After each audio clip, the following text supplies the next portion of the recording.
Jésus-Christ est Dieu, il est le roi, il est bon. Sachant que Jésus-Christ est Dieu, il est le roi, il est bon. Sachant que Jésus-Christ est Dieu, il est le roi, il est bon.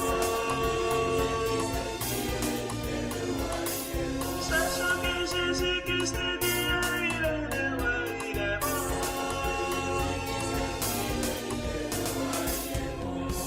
Jésus qui est la vie de Dieu. Jésus qui est la parole de Dieu. Jésus qui est la vie de Dieu. Jésus qui est le vrai premier. Il est la parole du Seigneur. Il nous a donné les voies. À lui nous sommes délivrés. À lui nous avons la paix du cœur. Il nous a délivrés de démons. Il nous a rendu sa bonté. Il est bon notre Seigneur. Il est notre unité rédempteur. Son nom c'est Jésus-Christ. Il nous a accordé sa bonté. Il nous a accordé sa bonté. En lui nous sommes délivrés. En lui nous sommes rachetés. Il est bon notre Créateur. C'est lui notre Créateur. Il est bon le Seigneur. Sachant que Jésus-Christ est Dieu, il est le roi, il est bon. Sachant que Jésus-Christ est Dieu, il est le roi, il est bon. Sachant que Jésus-Christ est Dieu, il est le roi, il est bon. Sachant que Jésus-Christ est Dieu, il est le roi, il est bon. Jésus qui est le bouclier. Jésus qui est le parler. Il est notre parler. Il va la colère du Seigneur. Il nous a fait la rédemption. Son sang nous a rachetés. Béni soit le nom du Seigneur. Je publierai sa bonté. Je publierai sa bonté. Lui qui nous délivre de la colère à venir. Son nom c'est Jésus-Christ. Sachant que Jésus-Christ est Dieu, il est le roi, il est bon. Sachant que Jésus-Christ est Dieu, il est le roi, il est bon.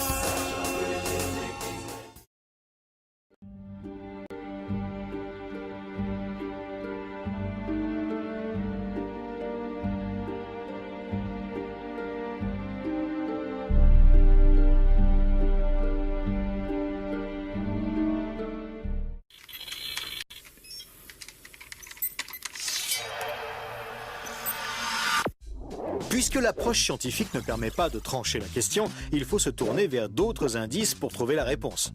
Le premier signe est en rapport avec la Bible.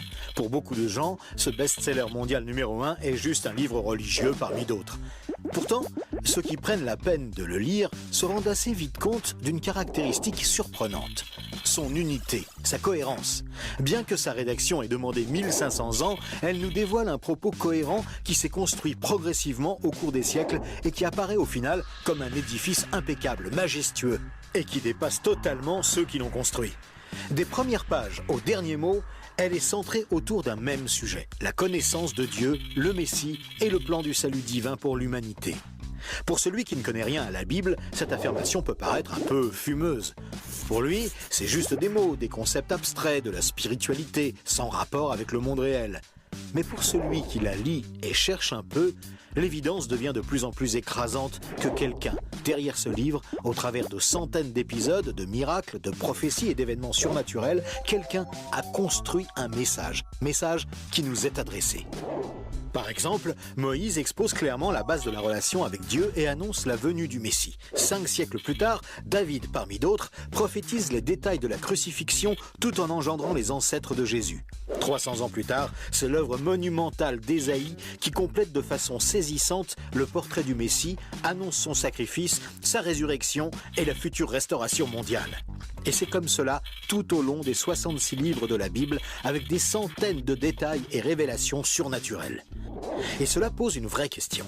Comment cette quarantaine d'auteurs tellement différents, Moïse, David, Salomon, Ésaïe, Daniel ou Jésus, qui a accompli des dizaines de prophéties par le seul fait d'exister, comment peuvent-ils parler d'une seule voix et aborder chacun une facette du même message ? Sans se connaître, ils se confirment mutuellement et construisent le même tableau, un seul tableau immense et qui les dépasse totalement. C'est complètement incompréhensible et impossible à réaliser. Ils ont été chefs d'État, bergers, prophètes ou apôtres. Ils ne se sont jamais connus, ont vécu à des siècles d'écart et sont pourtant en parfaite unité, centrés exactement autour du même sujet. Impossible, n'est-ce pas ? Et c'est un cas totalement unique.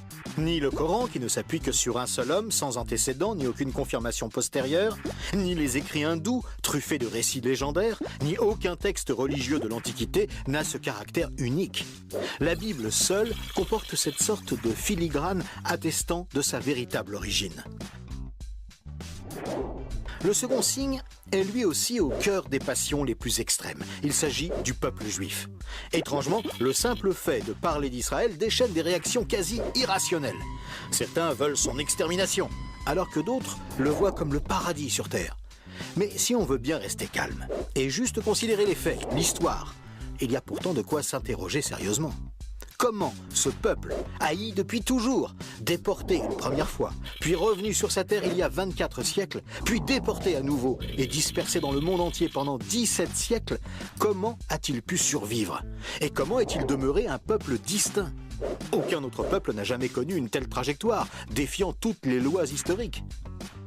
Comment a-t-il pu reformer un État et même se remettre à parler son ancienne langue?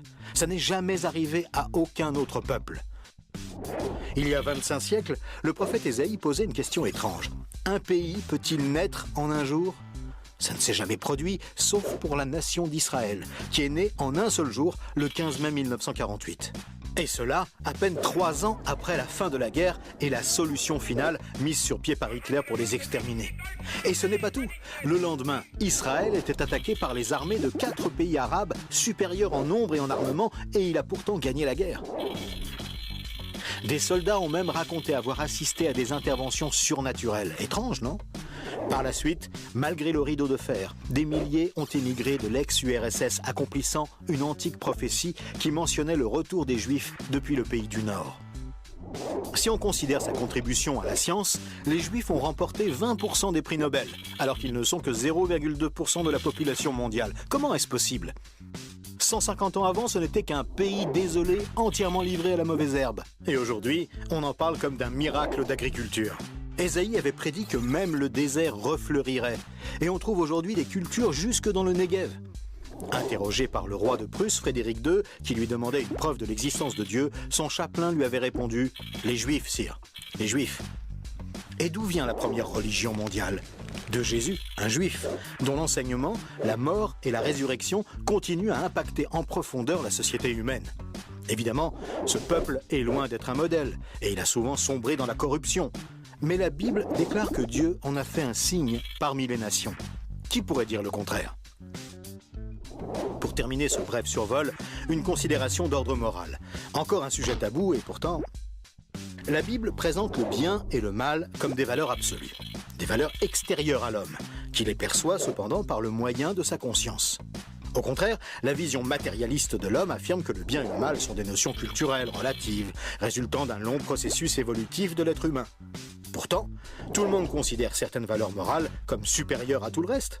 Par exemple, violer une petite fille, massacrer des bébés, commettre un génocide ou laisser quelqu'un mourir de faim sont considérés comme cruels et inacceptables. Même si certains tortionnaires ont affirmé qu'ils n'y voyaient rien d'immoral, nous pensons qu'ils n'avaient pas le droit de faire ça. Mais pourquoi le pensons-nous? Pourquoi pensons-nous que certains préceptes moraux sont supérieurs? D'où vient ce sentiment qu'il existe, en dehors de nous, des normes morales supérieures, des normes indépendantes de nous, puisque nous nous sentons nous-mêmes jugés par ces exigences morales? Étrange, non? Nous avons parfaitement conscience d'être imparfaits. Nous pensons que l'humanité est détraquée, mais par rapport à quoi? Ce sentiment de culpabilité contredit d'ailleurs la théorie de l'évolution et son hypothétique lutte pour la survie. Et pourquoi l'homme aspire-t-il au merveilleux, au paradis, quelle que soit sa culture? D'où vient ce sentiment intérieur qui fait exactement écho au récit biblique? Cette conscience, issue de nulle part et en parfait accord avec la Bible, constitue encore un autre signe tangible, bien difficile à nier.